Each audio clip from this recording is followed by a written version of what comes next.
사랑하고 축복합니다. 네. 여러분들은 유튜브 많이 보시나요? 유튜브 많이 보시나요? 네, 저는 요즘 유튜브 보는 것보다 더 재밌는 게 있는데 유튜브 댓글을 보는 것입니다. 네. 댓글을 보면요, 정말로 댓글 학원이 있는 것이 아닐까 싶을 정도로 정말로 정말 댓글 학원의 수석 졸업생이 아닐까 싶을 정도로 기발하고 유쾌한 댓글들을 보게 되는데요. 영상의 내용은 몰라도 댓글창만 쭉 훑어봐도요, 정말로 충분히 웃고 공감하고 생각하게 된다는 것이죠. 그러다 보면 영상 콘텐츠는 생각도 안 나고요, 댓글의 내용만 생각이 난다고 합니다. 어제 제가 그런 얘기를 들었는데요, 제가 앞에서 이렇게 예화를 좀 드니까 설교 시간에 설교 내용은 하나도 생각이 안 나고 예화만 생각이 난다라고 하시는데 그러면 안 됩니다. 근데 저도 유튜브 보면서 그런 것 같습니다. 유튜브 영상은 잘 생각 안 나는데 댓글 보면서 댓글이 뭐 때문에 웃겼는지에 대해서 자꾸 찾아보게 되는 것 같습니다. 댓글을 읽다 보면 사람들의 다양한 시선과 생각들에 마주하게 되죠. 같은 내용을 보고도요, 어떤 사람은 그것을 굉장히 감동적인 얘기로 풀어내는데요, 어떤 사람은 또 차갑게 반응한다는 것이죠. 어떤 사람은 기발한 농담으로요, 분위기를 아주 잘 바꿔놓기도 하고, 어떤 사람들은 또 댓글창을 싸움터로 바꿔놓기도 합니다. 물론 요즘에는 뭐 댓글 알바가 있다, 아니면 또 어떤 계정들은 뭐 댓글을 도배하는 경우도 있잖아요.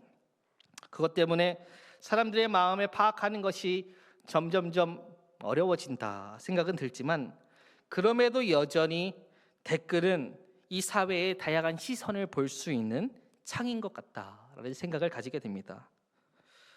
저희 아내는 인터넷으로 가끔 저한테 물건을 사달라고 부탁을 하거든요.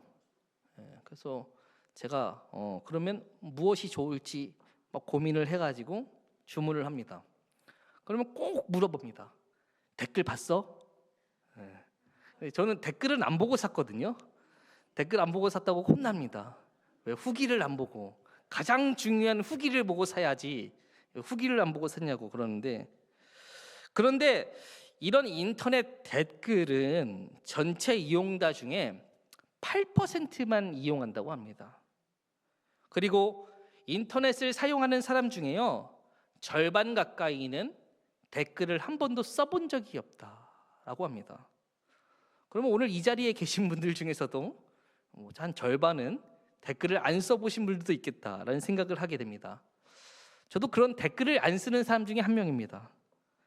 인터넷이 처음 등장하던 시절부터 즐겨왔지만, 그럼에도 불구하고 저는 언제나 조용한 구경꾼이었다는 것이죠. 다양한 글을 읽고 영상을 보고 댓글을 스크롤은 하지만, 그리고 웃거나 고개는 끄덕이지만, 그럼에도 불구하고 제 의견을 좀처럼 남기는 일은 없습니다. 제가 댓글을 남기지 않은 이유는요, 첫 번째는 귀찮은 것이 있습니다. 그리고 두 번째는 뭘 써야 될지를 모르겠습니다. 또 댓글을 쓴다는 것은 뭔가 주목받는다는 느낌이 들어서요, 굳이 온라인 상에서까지 내가 주목받을 필요가 있나 하는 생각이 들기 때문에 굳이 댓글을 남기지 않습니다. 하지만 댓글을 남기지 않은 결정적인 이유는요, 사람들이 얼마나 쉽게 나누어지는지를 종종 보기 때문인 것입니다. 정치적인 이슈든지 사회적인 이슈든지 심지어는 일상적인 주제조차도 모든 사람들이 한 마음으로 동의하는 경우는 거의 없습니다. 댓글을 보면 언제나 찬반이 갈리고 있고요, 다양한 해석과 반응이 엇갈리게 됩니다. 어떤 문제는 너무나 자명해 보여서 이거는 당연히 다들 같은 생각이겠지 생각을 하지만, 막상 댓글을 들여다보면 정반대의 의견이 꽤 많다는 사실에 놀라게 된다는 것이죠. 그럴 때마다 정말로 내가 맞는 상식이 맞는 것일까 하는 생각을 가지게도 되고, 괜히 내 의견을 남기게 되면 논쟁을 일으키게 되는 것이 아닐까 싶은 생각이 들어서 자연스럽게 조용한 관찰자로 남게 된다는 것입니다. 근데 여러분, 이와 같은 내용은 성경에서도 마찬가지입니다. 성경은 하나님의 말씀을 담고 있지만 그 말씀을 기록한 사람들의 시선은 모두가 다 조금씩 달랐다는 것이죠. 신약 성경을 바라보면요, 마태가 바라본 세상과 마가가 바라본 세상은 같지 않다는 것입니다. 또 누가가 경험한 현실과 요한이 살아가는 시대의 공기는 전혀 달랐다는 것입니다. 그렇기 때문에 사람들은 누구나 자기가 선 자리에서 세상을 보고 그것에 대해서 복음을 전하지만, 그렇기에 같은 사건을 기록하면서도 조금씩 강조하는 부분이 다르고 느끼는 감정과 묘사가 다르다는 것은 어쩌면 자연스러운 일일지도 모르겠다라는 생각을 가지게 됩니다. 더욱이 성경을 읽는 우리 역시 모두가 다 너무나 다르죠. 우리가 살아가는 시대는요, 복음서가 쓰여져 있는 그 시대와는요 전혀 다른 시대를 살아가고 있습니다. 우리가 살아온 삶의 환경들, 신앙의 경험들, 그리고 세상을 바라보는 눈이 너무나도 다르기 때문에 말씀을 받아들이는 방식도 자연스럽게 달라지게 됩니다. 그렇게 성경을 읽는다는 것은요, 하나님의 뜻과 기록자의 마음과 또 우리의 삶이 만나는 자리인 것입니다. 때로는 같은 본문을 읽어도요, 마음에 남는 구절이 다르고 강하게 다가오는 장면이 다를 수밖에 없다는 것입니다.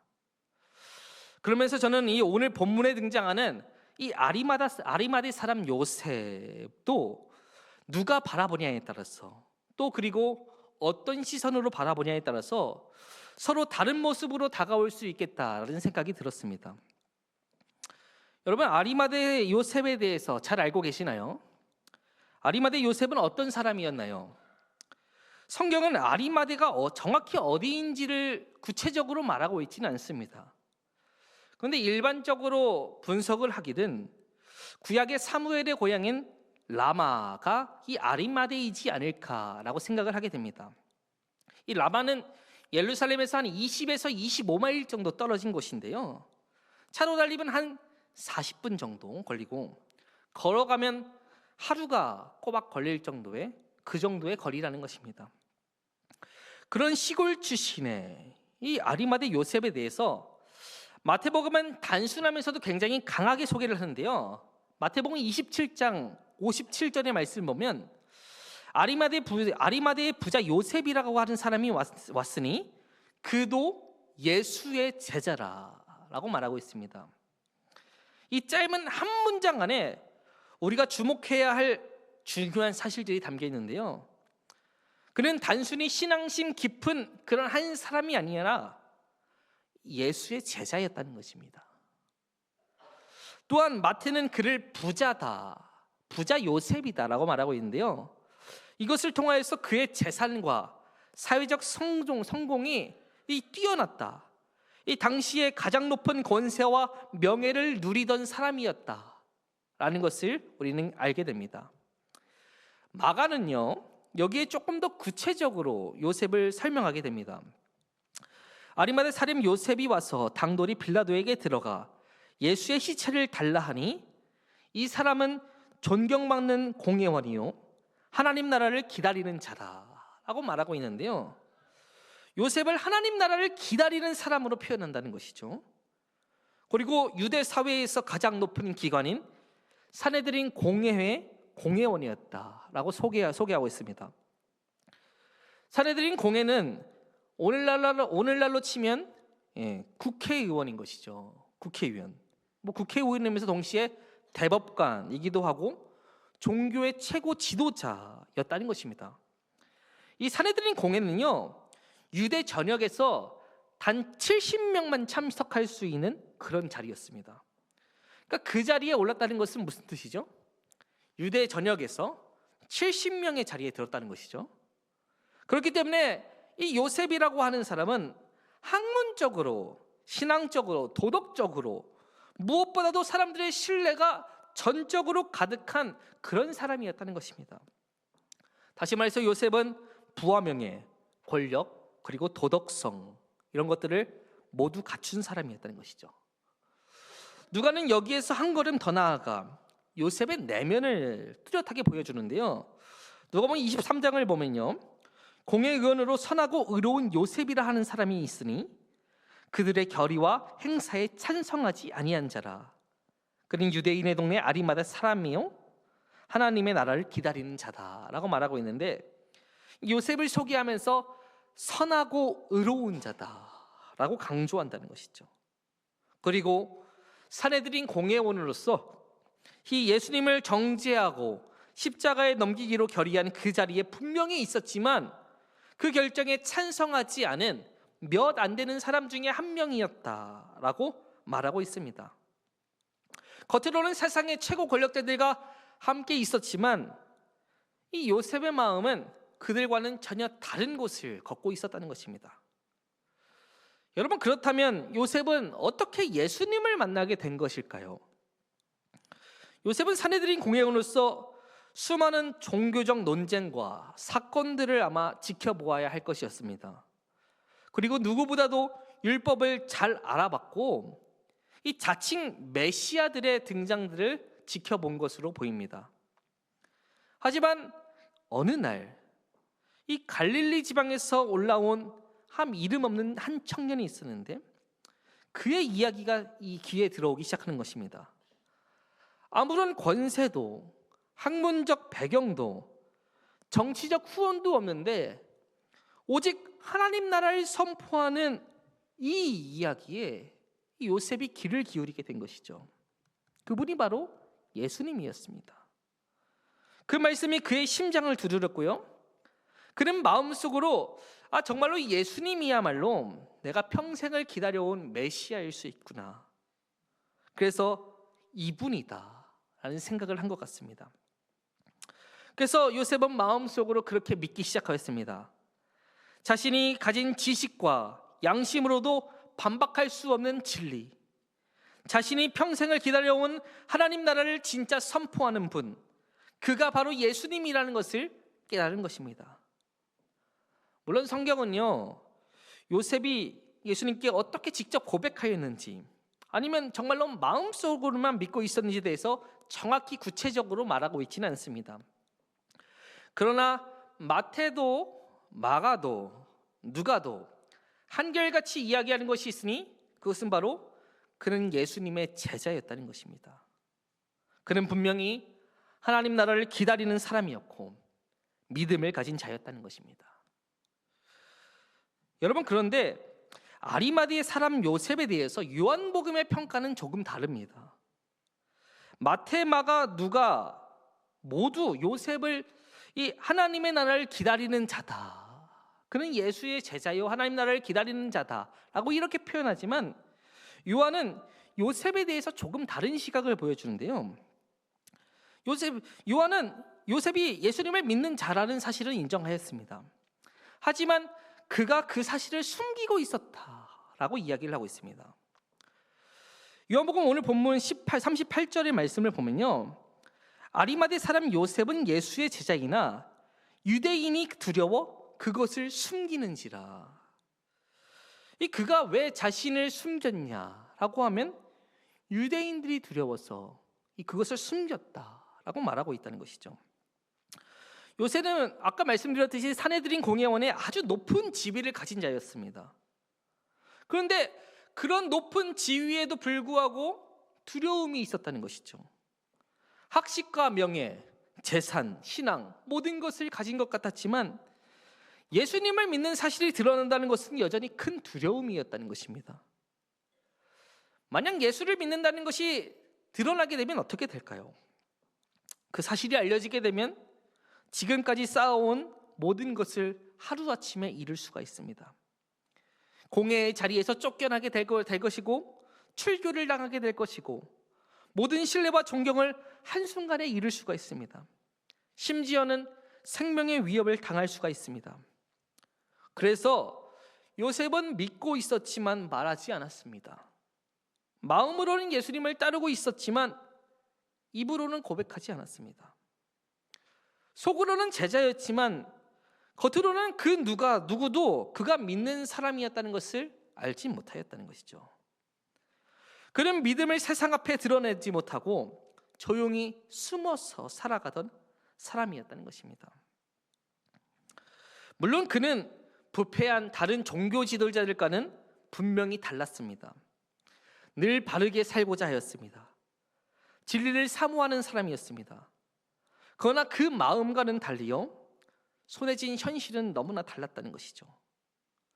지금 자리를 내려놓기에는 용기가 너무나 부족하다는 것이죠. 말 한마디가 수많은 불이익으로 다가올 수 있는 그 현장 가운데서 그는 그저 기다릴 수밖에 없었다는 것입니다. 그렇다고 해서 이 아리마대 사람 요셉이 나쁜 사람이었다고 말할 수는 없습니다. 왜냐하면 주님께서는 모든 사람에게 똑같은 헌신을 요구하지는 않기 때문인 것입니다. 요셉은 모든 것을 버리고 떠난 주님의 제자들과는 분명히 달랐지만 그의 마음 깊은 곳에는 분명히 하나님 나라를 향한 갈망이 있었습니다.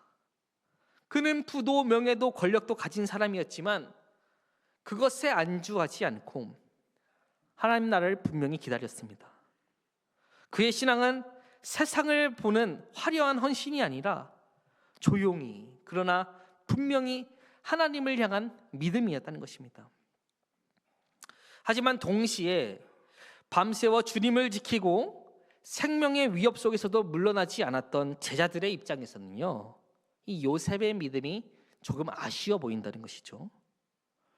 물론 요셉은 예수님이 십자가에서 숨을 거두시는 그날, 모든 제자들이 두려워서 뿔뿔이 흩어졌던 그때 빌라도에게 담다히 나아갔습니다.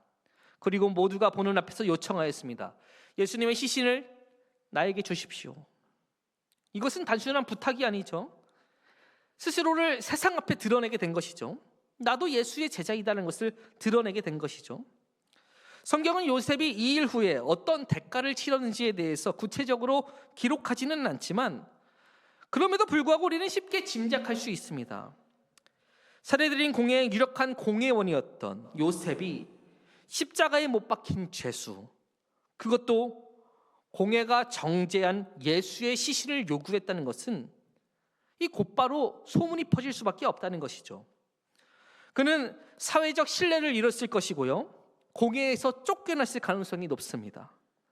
한순간 사람들의 시선이 달라지고 평생 쌓아온 지위와 명예를 잃었을 수 있습니다. 하지만 그럼에도 한 가지 아쉬운 것이 있는데요. 만약 요셉이 조금 더 일찍 예수님이 살아계실 때 주님과 함께 길을 걸어가던 그 다른 제자들이 가장 외롭고 가장 두려워하던 그 순간에 자신이 주님의 제자임을 드러냈으면 다른 제자들에게 조금 더 힘이 되지 않았을까 하는 생각이 든다는 것입니다. 요셉은 분명히 주님을 사랑했지만 그 사랑을 세상에 드러내기까지는 너무나 오랜 시간이 걸렸다는 것이죠. 높은 자리의 무게, 세상의 시선, 잃을 것들에 대한 두려움, 그 모든 것들이 그의 발목을 잡고 있었습니다. 그래서 사도 요한은요, 이 요셉의 믿음을 이해하지만 깊은 아쉬움을 지우지는 못했던 것 같습니다. 사실 요한복음에 따르면요, 아리마대 요셉 말고도요, 많은 사람들이 믿음을 공공연하게 드러내지 못했다라는 것이 나타나게 됩니다. 요한복음 12장 42절의 말씀을 보면요, 그러나 관리 중에도 그를 믿는 자가 많되 바리새인들 때문에 드러나게 말하지 못하니 이는 출교를 당할까 두려워함이라 라고 말하고 있습니다. 당시에도 예수님을 믿는 사람들은 적지 않았다는 것입니다. 겉으로는 침묵했지만 마음속으로는 예수님을 진정한 메시아로 고백하고 있는 사람들이 분명히 있었다는 것이죠. 그 중에는 관리들도 있었다는 것입니다. 바리새인들도 있었다는 것입니다. 심지어는 살해드린 공예회 회원들 중에서도 그런 사람들이 있었다는 것입니다. 그러나 그들이 감히 그 믿음을 드러낼 수가 없었습니다. 왜냐하면 예수를 믿는다는 것은 출교를 의미했기 때문인 것입니다. 여러분, 출교는 단순히 예배를 드리던 회당에서 쫓겨나는 것, 그것을 의미하는 것이 아닙니다. 출교는요, 유대 사회에서 쫓겨나는 것입니다. 사회적 지위와 인간적인 관계, 경제적 기반의 모든 것들이 다 사라지는 것을 의미하는 것입니다. 가족과 친지들로부터 버림을 받게 되고, 직장에서 내쳐지게 되고, 시장에서는요 물건을 사고 팔 수조차 없습니다. 그 혹독한 대가를 알고 있었기 때문에 그들은 침묵했다는 것입니다.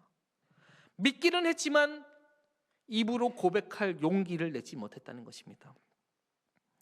요한은 이어지는 12장 43절에서 그렇기 때문에 이들의 모습을 안타까운 마음으로 이렇게 평가하는데요. 그들은 사람의 영광을 하나님의 영광보다 더 사랑하였습니다 라고 평가합니다. 세상의 인정을 잃을까 두려워했던 사람들, 사람들의 시선을 더 의식했던 사람들, 그들은 하나님의 영광보다 사람들의 영광을 더 사랑한 사람들이었다라고 요한은 말한다는 것이죠. 그렇기 때문에 사도 요한은요 아리마대 사람 요셉을 보면서 더 안타까움을 느낀 것 같습니다. 요셉은 분명히 주님의 제자였지만, 하나님 나라를 진심으로 기다리고 신실하게 살아가는 사람이었지만, 그러나 그는 너무나 오랫동안 사람들의 눈을 의식했다는 것입니다. 자신이 가진 지위와 명예, 세상 사람들이 들어주는 인정이 너무나도 컸기 때문에 그 믿음을 숨기면서 살아있어야만 했다는 것입니다. 그런데 여러분, 이런 모습이 사실 요셉의 이야기만은 아니다라는 생각을 들게 됩니다.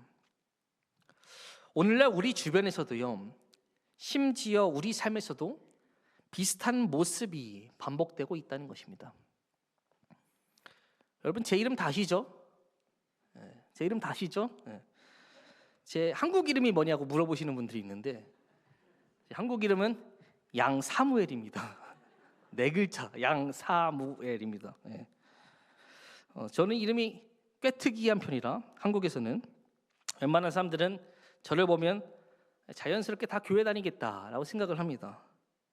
그래서 저도 제가 굳이 교회 다닙니다 이런 얘기를 하지 않았습니다. 내 이름이 교회 명함인데 굳이 내가 소개할 필요가 있냐. 그런데 대학 시절 1년 동안 수업을 같이 듣던 친구가 있었는데, 매주 얼굴도 보고 과제도 같이 하고 이 친하게 진짜 함께 지내던 이 친구가 어느 날 무심하게 저에게 물어보는 것입니다. 야, 너 교회 다니냐? 라고 물어보는 거예요. 이게 말이 되나? 내 이름이 뭔데? 그 순간 제 마음이 철렁 내려앉았습니다. 1년을 함께 지내는데 제가 교회 다닌다는 사실을 그 친구는 몰랐던 것입니다. 심지어 저는 목사 아들 아닙니까? 그날 저는 크게 부끄러움을 느꼈습니다. 굳이 말하지 않아도 괜찮겠지, 굳이 믿음을 드러내지 않아도 되겠지 했던 그 자리가 사실은 괜히 나를 이상하게 볼까 봐 생각했던 그 두려움이 있었던 것은 아닐까. 그날 저는 처음으로 깨달았다는 것이죠. 나는 믿음을 숨기고 있었구나. 여러분, 만약 여러분 주변에 10년을 함께 했는데 예수 믿는다는 것을 이제서야 알게 됐다라고 한다면 여러분은 어떻게 반응하시겠습니까? 물론 그 사람은 말보다 삶으로 그리스도의 향기를 보여주려고 했을 수 있습니다. 조용히 묵묵히 빛을 발하는 신앙, 그건 역시 귀하고 소중한 일이죠. 하지만 시간이 지날수록 이런 질문이 남는다는 것입니다. 꽤 오랜 시간 동안 함께 지냈음에도 불구하고 단 한 번도 예수 그리스도의 이름을 전하지 않았다면 그 좋은 삶만으로 누군가가 하나님을 알 수 있었을까 하는 것입니다. 성실하고 착하게 사는 삶은 분명 귀한 삶입니다. 하지만 그 성실함과 착함이 결국 누구를 향한 것이었는 것이죠. 우리의 선한 행동과 따뜻한 말들이 사람들에게 무엇을 보여주고 있냐는 것입니다. 단지 그 사람 참 좋은 사람이야 라는 말만 듣고 끝나는 인생이 아니야. 나는 이 삶을 통해서 반드시 하나님을 드러내겠다. 나의 말과 행동 속에 하나님이 살아계심을 보여주겠다라는 결단이 우리 안에 있어야 되지 않겠냐는 것입니다. 여러분, 믿음은 우리를 부끄럽게 만드는 것이 아닙니다. 그렇기 때문에 믿음은 숨기는 것이 아닙니다. 믿음은 드러나야 하는 것입니다. 물론 요란스럽게 떠벌리고 억지로 강요하는 믿음은 우리가 경계해야겠지만, 반대로 10년을 함께 살아도 저 사람이 예수 믿는 사람인가? 교회 다니는 사람인가? 조차 아무도 알지 못한다고 한다면 그것이 과연 건강한 믿음이라고 말할 수 있겠냐는 것입니다. 저는 이런 면에서 우리의 믿음이 어떤 믿음인지에 대해서 한번 다시금 바라보고 싶습니다. 지금 여러분의 삶은 자연스럽게 내 삶은 주님의 제자다라고 말할 수 있는 그런 삶입니까? 아니면 혹시 세상에서는 믿음을 숨기기 위해 애쓰고 있는 삶입니까? 엔도 슈샤쿠의 침묵이라는 소설이 있습니다. 이 소설에는요, 기치지로라는 인물이 등장하는데요, 이 기치지로라는 인물은 예수님을 믿는 인물이었죠. 하지만 박해와 고문이 너무나도 끔찍했기 때문에 그는 신앙을 지키지 못했습니다. 예수님의 얼굴이 새겨진 이 후미에라는 판을 여러 번 밟으면서 이 더럽혀진 진흙투성이가 된 그 발로 이 예수님의 얼굴을 짓밟으면서 여러 번 예수님을 부인했습니다. 그리고 죄책감에 짓눌려서 세바스찬 로드리게스라는 이 신부를 찾아가게 됩니다. 어두운 밤 몰래 숨어 신부를 찾아온 그는 땅에 무릎을 꿇고 흐느끼면서 말하였습니다. 신부님, 저를 용서하여 주십시오. 신부는 그를 불쌍히 여기고요, 고해성사를 받아주었습니다. 하지만 그 뒤에도 박해는 멈추지 않았습니다. 그러자 기치지로는 또다시 넘어졌습니다. 한 번만 그런 것이 아닙니다. 잡힐 때마다 그는 두려움 앞에 무릎을 꿇었고 위협 앞에서 신앙을 저버렸다는 것입니다. 같은 일이 계속해서 반복되자 이 신부의 마음에는 점점 의구심이 들게 됩니다. 그가 너무 쉽게 신앙을 저버리고 너무 쉽게 용서를 구하는 것이 아닌가? 그 의심이 깊어졌지만 그럼에도 결국 또다시 이 신부는 기치지로를 받아주었습니다. 왜냐하면 예수님은 넘어지고 또 넘어지고 또 넘어지는 우리의 연약함을 아시고 그럼에도 다시 돌아오는 한 사람을 끝없이 품어주시는 분이다 라고 생각했기 때문인 것입니다. 그런데 여러분, 어쩌면 이 기치지로의 모습이 바로 우리의 모습이 아닐까요? 우리는 때때로 예수님을 사랑한다라고 고백하면서도 막상 불평과 손해가 다가오면 물러서는 자리가 있다는 것입니다. 사람들의 시선을 두려워하면서도 두려워하고 나에게 불이익이 올까봐 신앙을 숨기게 되고 조용히 한 걸음 뒷걸음치는 이 모습이 마치 이 기치지로의 모습과 우리의 모습이 다르지가 않다는 것입니다. 믿음을 지키고 싶습니다. 그러나 현실의 무게 앞에서 때로는 주저앉고 때로는 외면하고 때로는 침묵한다는 것이죠. 그리고 부끄러운 마음으로 다시금 무릎을 꿇습니다. 그럴 때마다 예수님은 우리를 다시 받아주시지만 우리는 또다시 넘어지게 된다는 것입니다. 여러분, 저는 오늘날 교회의 문제 중에 하나가 바로 여기에 있다라고 생각을 하게 됩니다. 교회 안에서는 교인이지만 교회 밖에서는 교인이라는 사실을 숨기면서 살아가려고 한다는 것입니다. 물론 이런 현상이 생긴 데는 나름의 이유가 다 있을 것입니다. 지나치게 신앙을 앞세우면서 남을 불편하게 했던 일부 성도들 때문에 세상은 교회에 대해서 차가운 시선을 보내기 시작하였다는 것이죠.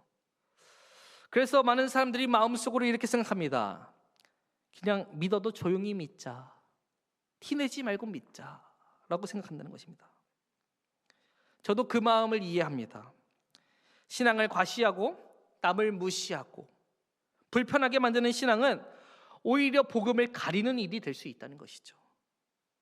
그러나 겸손하게 조용하게 믿는다는 우리의 말이 사실은 조용하게 믿자라는 그 말이 믿는 척만 하고 책임은 지지 말자라는 핑계가 되어버린 것은 아닌가 하는 생각이 들게 됩니다. 나는 민폐 끼치기 싫어라는 그 말이 사실은 신앙 때문에 손해보고 싶지 않아 라는 숨겨진 마음이 아니었는지 생각해 보게 됩니다. 여러분, 우리는 냉정하게 자신에게 다시 한번 물어봐야 됩니다. 나는 혹시 처음부터 이 아리마대 사람 요셉처럼 살기로 선택한 것은 아닌가?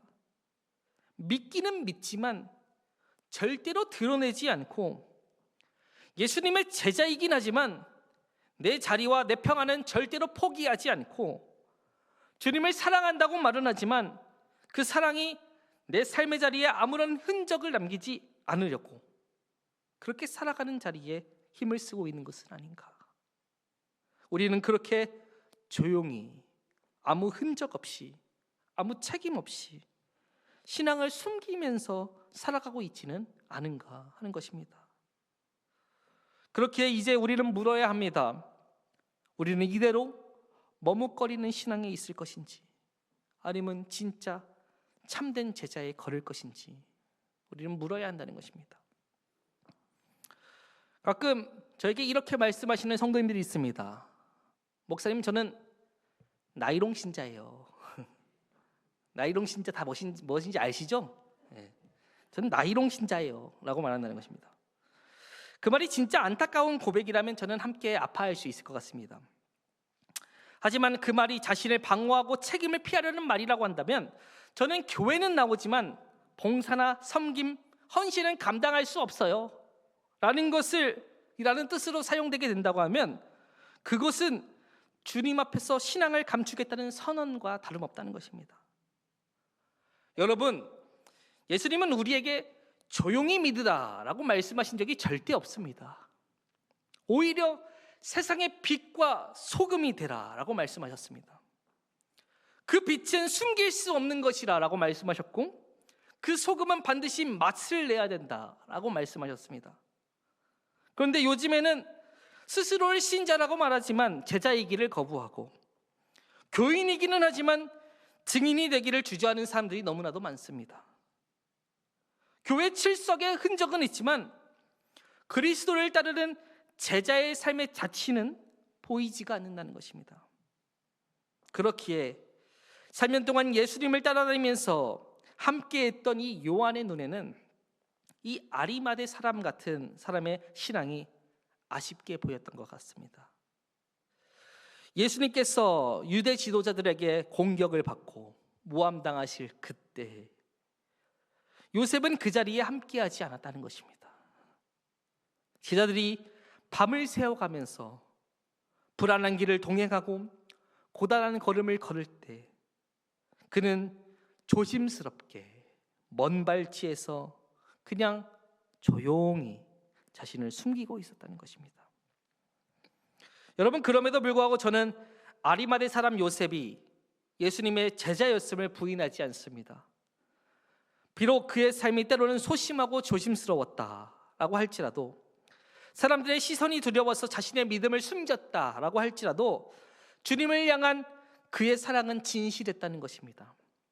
그리고 하나님의 은혜는 그에게 머물렀다는 것입니다. 그래서 요한도 마태도 마가도 누가도 다 그를 주님의 제자였다라고 말한다는 것이죠. 요셉은 분명히 제자였습니다. 은혜로 부르심을 입은 주님의 사람이었습니다. 그러나 오늘 이 요셉의 모습이 유난히 마음에 남는 이유는 오늘 우리의 신앙 안에도 요셉과 같은 모습이 있기 때문인 것입니다. 그리고 무엇보다도 제 안에 요셉이 있기 때문인 것입니다. 믿음은 있지만 손해보기는 싫고 헌신한다는 말은 하지만 불편함은 피하고 싶고 주님은 사랑한다고 고백은 하지만 그 사랑을 드러내기에는 두려운 현실 앞에서 머뭇거리고 있는 저의 열악한 모습이 바로 이 아리마대 사람 요셉을 통해서 그대로 비춰지고 있기 때문인 것입니다. 이제 주님의 부활을 바라보면서 저는 저와 여러분 모두가 주님의 참된 제자로, 드러난 제자로, 그리고 복음의 증인으로 살아갈 수 있기를 소망합니다. 믿지만 아직은 준비되지 않았다. 나중에 기회가 오면 큰 일을 하겠다. 라는 이런 말은요, 믿음의 길을 미루는 합리화일 수 있다는 것입니다. 지금 우리가 싸워야 할 것은 우리 안에 있는 숨은 제자의 마음입니다. 여러분, 믿음은 적당함이 아니라 헌신입니다. 제자는 숨어 있는 존재가 아니라 고백하는 사람입니다. 모든 사람이 평안함을 최고의 가치로 삼고 믿음만저도 효율과 안전 속에서 가두려고 하는 이 시대에 우리는 분명히 기억해야 한다는 것입니다. 넘어질 수도 있고 약할 수도 있고 우리가 때때로는 쓰러질 수도 있지만, 그럼에도 세상 사람들이 우리를 보고 이렇게 말하였으면 좋겠습니다. 저 사람은 뭔가 달라. 저 사람의 삶에는 출세도 돈도 명예가 아닌 하나님이 있는 것 같아 라는 그것을 고백하길 원한다는 것입니다. 우리 모두가 그런 제자가 되기를 소망합니다. 여러분, 오늘 우리 모두는 주님의 제자입니다. 그렇다면 주님의 고난의 길을 우리도 함께 걸을 수가 있어야 합니다. 십자가의 길을 걸으신 그분처럼 우리도 드러내고 고백하고 감당하면서 이 시대 속에서 하나님의 사람으로 살아가야 할 것입니다. 그러므로 더 늦기 전에 우리의 머뭇거림을 내려놓고 숨은 제자가 아니라 드러난 제자의 삶으로 나아가시는 여러분들이 잘 되기를 축원하겠습니다. 이 시간 우리 함께 찬양하면서 우리 나아가길 소망합니다.